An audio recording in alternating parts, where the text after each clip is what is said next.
आंध्र प्रदेश के कृष्णा जिले में कृष्णा नदी के तट पर श्रीशैल पर्वत स्थित है, जिसे दक्षिण का कैलाश भी कहते हैं।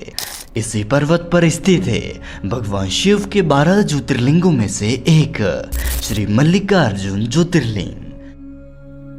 यह भगवान शिव का दूसरा प्रमुख ज्योतिर्लिंग है, जिसके दर्शन के लिए हर साल हजारों भक्त यहाँ पर आते हैं।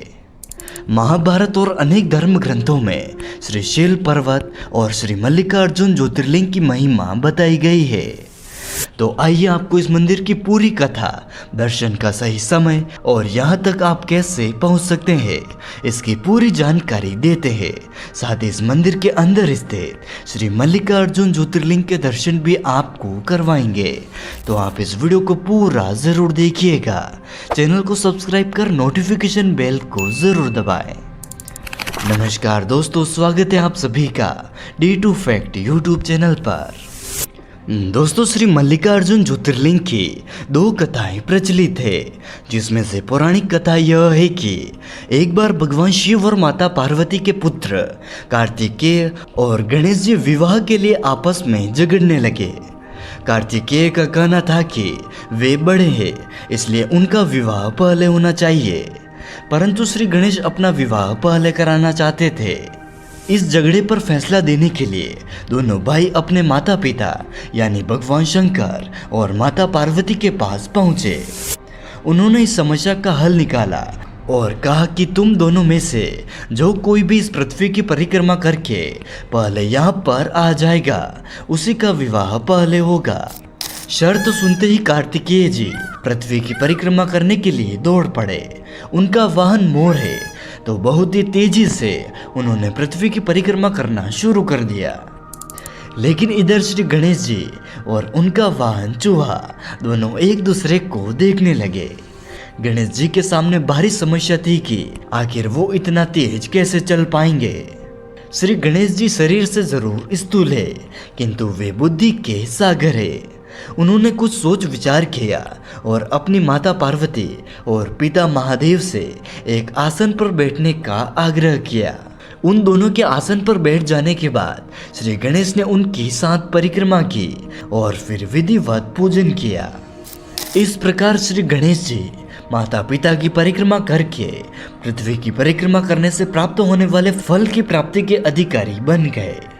उनके चतुर बुद्धि को देखकर भगवान शिव और पार्वती दोनों बहुत प्रसन्न हुए और उन्होंने श्री गणेश जी का विवाह कर दिया।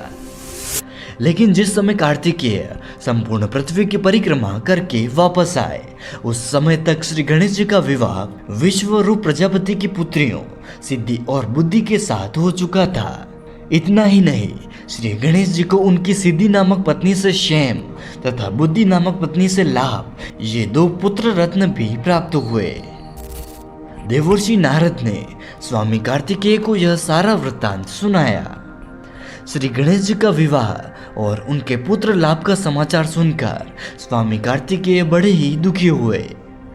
इस प्रकरण से नाराज कार्तिकेय ने शिष्टाचार का पालन करते हुए अपने माता पिता के चरण छुए और वहां से चल दिए। माता पिता से अलग होकर कार्तिकेय स्वामी क्रौंच पर्वत पर रहने लगे। भगवान शिव और माता पार्वती ने अपने पुत्र कार्तिकेय को समझा बुझाकर बुलाने हेतु देवर्षि नारद को क्रौंच पर्वत पर भेजा था। देवर्षि नारद ने बहुत प्रकार से स्वामी को मनाने का प्रयास किया, किंतु वह वापस नहीं लौटे। उसके बाद कोमल हृदय वाली माता पार्वती पुत्र स्नेह में व्याकुल हो उठी। वह भगवान शिव को साथ लेकर क्रौंच पर्वत पर पहुंच गए। लेकिन इससे पहले स्वामी कार्तिकेय को उनके माता पिता के यहाँ पर आने का समाचार मिल गया और वह यहाँ से चले गए। पुत्र स्नेह में व्याकुल भगवान शिव उस क्रौंच पर्वत पर ज्योतिर्लिंग के रूप में प्रकट हुए। तभी से वह मल्लिकार्जुन ज्योतिर्लिंग के रूप में यहाँ पर स्थापित है। लेकिन दोस्तों, इस ज्योतिर्लिंग की एक दूसरी कथा भी है, जिसके अनुसार क्रौंच पर्वत के पास ही चंद्रगुप्त नामक किसी राजा की राजधानी थी। उनकी राजकन्या किसी संकट में उलझ गई थी। उस विपत्ति से बचने के लिए वह अपने पिता के राजमहल से भागकर पर्वतराज की शरण में पहुंच गए। इस प्रकार उसका जीवन निर्वाह उस पर्वत पर होने लगा। उस कन्या के पास एक श्यामा गाय थी जिसकी सेवा वह स्वयं करती थी। लेकिन अचानक से उस गाय के साथ विचित्र घटनाएं होने लगी।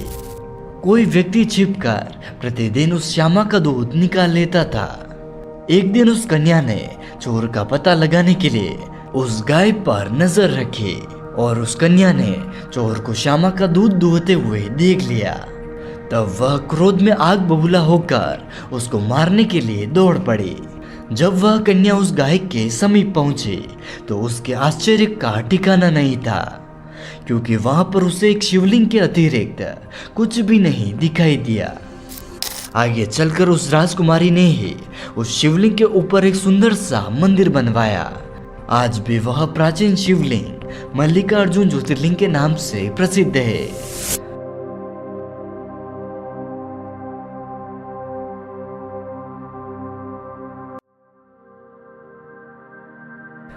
इस मंदिर का भलीभांति सर्वेक्षण करने के बाद पुरातत्ववेताओं ने पाया कि इसका निर्माण काल लगभग 2000 वर्ष प्राचीन है।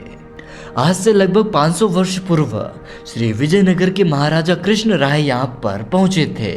उन्होंने यहाँ पर एक सुंदर मंडप का निर्माण कराया था जिसका शिखर सोने का बना था। उनके 150 वर्षों के बाद महाराज शिवाजी द्वारा भी मल्लिकार्जुन ज्योतिर्लिंग के दर्शन हेतु क्रौंच पर्वत जाया गया।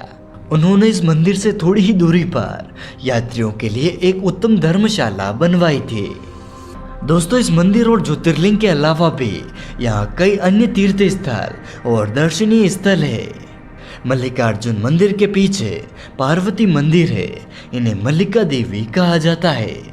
मंदिर परिसर में ही सभा मंडप में नंदी की विशाल मूर्ति स्थापित है। मंदिर के पूर्व द्वार से लगभग 2 मील पर पाताल गंगा भी स्थित है। इसका मार्ग कठिन है और 1 मील उतार के बाद फिर 242 सीढ़ियां चढ़नी पड़ती है। इस पर्वत के नीचे कृष्णा नदी है। यात्री स्नान करके वहां से ज्योतिर्लिंग पर चढ़ाने के लिए जल लाते हैं। वहां कृष्णा नदी में ही 2 और छोटे नदी नाले भी मिलते हैं, इसीलिए इस स्थान को त्रिवेणी कहा जाता है। मल्लिकार्जुन मंदिर से पश्चिम में ब्रह्मरांबा देवी का मंदिर है। यह माता सती के 51 शक्तिपीठों में से एक है, जहां माता सती की ग्रीवागिरी थे। यदि आप माता सती के इन 51 शक्तिपीठों के दर्शन और इनकी कथा जानना चाहते हैं तो आप हमारी यह वाली वीडियो जरूर देखें। इस वीडियो में हमने माता सती की पूरी कथा और इन 51 शक्तिपीठों के दर्शन करवाए हैं। और साथ ही साथ अगर दोस्तों आप माता सती के 108 शक्तिपीठों के दर्शन करना चाहते हैं तो आप हमारी यह वाली वीडियो भी जरूर देखें। इस वीडियो में हमने माता सती की पूरी कथा और इन 108 शक्तिपीठों के बारे में विस्तार से बताया है। आप इस वीडियो को पूरा जरूर देखें। इस वीडियो को लाइक करके अपने दोस्तों के साथ शेयर भी जरूर करें। लिंक आपको डिस्क्रिप्शन बॉक्स और आई कार्ड में मिल जाएगा। दोस्तों, मल्लिकार्जुन से 6 मील पर शिखरेश्वर और हाटकेश्वर मंदिर है। इनके अलावा एक एकम्मा देवी का मंदिर भी इसी जगह पर स्थित है। श्रीशैल का यह पूरा क्षेत्र घोर वन में स्थित है। पैदल यहाँ की यात्रा केवल शिवरात्रि पर ही की जा सकती है। यहाँ पर महाशिवरात्रि के दिन मेला लगता है। महाभारत के अनुसार श्रीशैल पर्वत पर भगवान शिव का पूजन करने से अश्वमेध यज्ञ करने का फल मिलता है।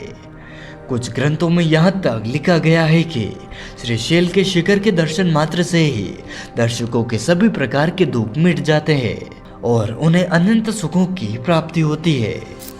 दोस्तों, अब बात करते हैं आप यहाँ पर कैसे पहुँच सकते हैं। अगर दोस्तों आप हवाई मार्ग से यहाँ पर जाना चाहते हैं तो आपको हैदराबाद के राजीव गांधी अंतर्राष्ट्रीय हवाई अड्डे तक आना होगा। यह हवाई अड्डा श्रीशैलम से 250 किलोमीटर की दूरी पर स्थित है। इस एयरपोर्ट के लिए आपको देश विदेश से कई फ्लाइटें मिल जाएगी। लेकिन दोस्तों, अगर आप रेल मार्ग से यहाँ तक आना चाहते हैं तो मरकपुर और तारलुपड़ू मल्लिकार्जुन ज्योतिर्लिंग के सबसे नजदीकी 2 रेलवे स्टेशन है। यह रेलवे स्टेशन भारत के प्रमुख शहरों मुंबई, दिल्ली, हैदराबाद, कोलकाता और बेंगलोर जैसे बड़े शहरों से अच्छी तरह से जुड़े हुए हैं। इन रेलवे स्टेशनों से आपको टैक्सी की सुविधा मिल जाएगी। लेकिन दोस्तों तीसरा है सड़क मार्ग। अगर आप हैदराबाद से यहाँ तक की यात्रा करना चाहते हैं तो आपको लगभग 250 किलोमीटर की दूरी तय करनी होगी। श्रीशैलम पहुंचने के लिए आपको नागार्जुन सागर बांध से होते हुए NH65 लेना होगा। ट्रैफिक की स्थिति और सड़क की स्थिति के आधार पर यहाँ तक की यात्रा आपकी 5 से 6 घंटों में हो जाएगी। उम्मीद करते हैं दोस्तों आपको हमारे द्वारा दी गई यह जानकारी पसंद आई होगी।